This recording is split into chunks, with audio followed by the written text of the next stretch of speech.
तर मित्रांनो, 26 जानेवारी रोजी शेतकऱ्यांच्या खात्याला सरकारची विशेष भेट म्हणून 15,000 रुपये जमा होणार, ही बातमी तुम्ही अनेकांनी वाचली असेल. सोबतच ज्यांचा फार्मर आय डी किंवा किसान आय डी कार्ड आहे ज्यांच्याकडे, तर त्यांना वेगवेगळ्या 10 योजनांचा लाभ हा सरकारकडून मिळणार, अशाही बातम्या तुम्ही वाचल्या असतील, ऐकल्या असतील, पाहिल्या असतील.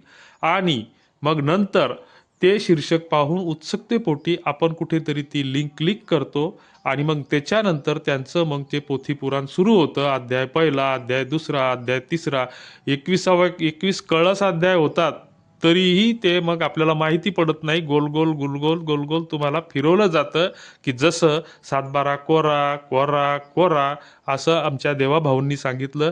अजूनही तुमचा आमचा सातबारा कोरा झाला नाही आणि रोज सरकार उठतं, काखतलं काढतं, बाजारात मांडतं, तसं घोषणा करतं की हे कागद जमा करा, समिती चालू आहे, तपास चालू आहे, योग्य वेळी योग्य ठिकाणी निर्णय घेतला जाईल, असं करून सरकारही गोलगोल फिरवतं.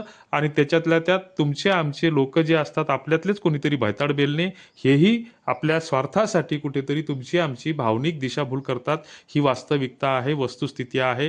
हे सगळं खोटं असतं.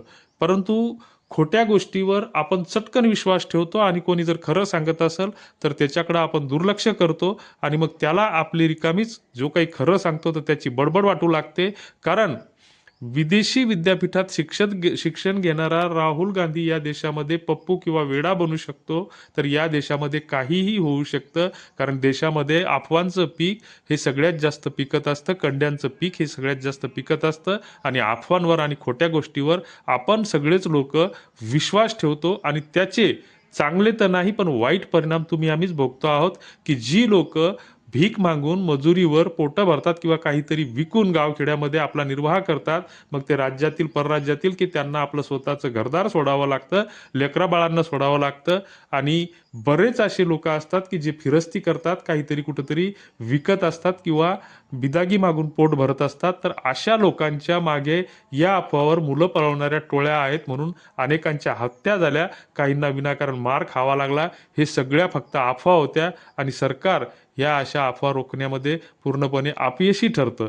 कारण बरेच असे तुम्ही यूट्यूबवर व्हिडिओ पाहिले असतील, की एक कुठली तरी भैताडबेलनी बाई उठते आणि त्याच्यानंतर हे दाबल्यानं काय होते आणि उसाच्या फडात गेल्यावर कशी गंमत असते किंवा अजून काय असते, अशा अश्लील स्टोऱ्या टाकते. आणि मग त्याच्यामध्ये तुमची आमची 11 ते 20 वर्ष वयोगटातील शाळा शिकणारी मुलं हे चुकून त्या अभ्यासासाठी मोबाईल हातामध्ये घेतात.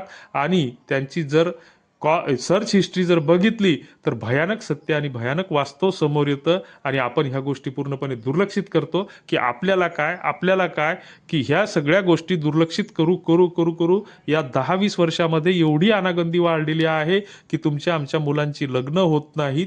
आज घराघरामध्ये दारू पोहोचलेली आहे, की जुनी लोक म्हणायची की हिवाळा ज्यावेळेस सुरू व्हायचा तर त्यावेळेस दसऱ्याला थंडी ही वेशीपर्यंत यायची आणि दिवाळीला ती घराच्या गावाच्या उंबऱ्यापर्यंत यायची, अशी तिची प्रक्रिया असायची.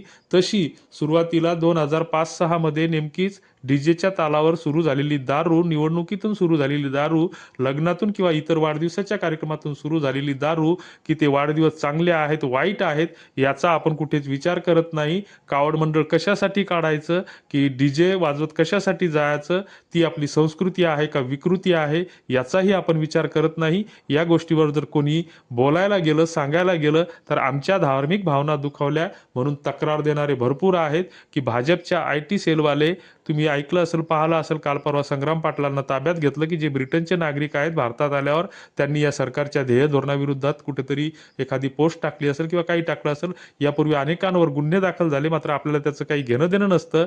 आम्ही जर म्हटलं या एखाद्या व्हिडिओच्या माध्यमातून की आमचा शेतकरी गव्हाच्या खळ्याला बैलाच्या तोंडाला कधी मुचकही बांधत नव्हता, कधी खळ्यावरचं मातीरही जमत करत नव्हता आणि कधी दारात समोर आलेला जाणी जोशी गारुडी भारुडी कुठल्याही भिकाऱ्याला तो परत पाठवत नव्हता किंवा रिकाम्या हाताने तो अजूनही जाऊ देत नाही, तर त्यांना तुम्ही लाचार भिकारी बनवलेला आहे, आगतिक बनवलेला आहे, बैल बनवलेला आहे. तर असं बोललं तर अनेक भक्तांना राग येतो आणि खाली चित्रविचित्र कॉमेंट करतात आणि भडकपणे बोलतात. कधी कधी आमचा मोबाईल नंबर मिळाला तर मोबाईलवर शिव्या पण घालतात. अशी ही वास्तविकता आहे आणि ह्या अशा अफवांचं पीक या देशामध्ये येत असतं. याबद्दल तुम्हाला काय वाटतं ते कॉमेंट बॉक्समध्ये कळवा. धन्यवाद.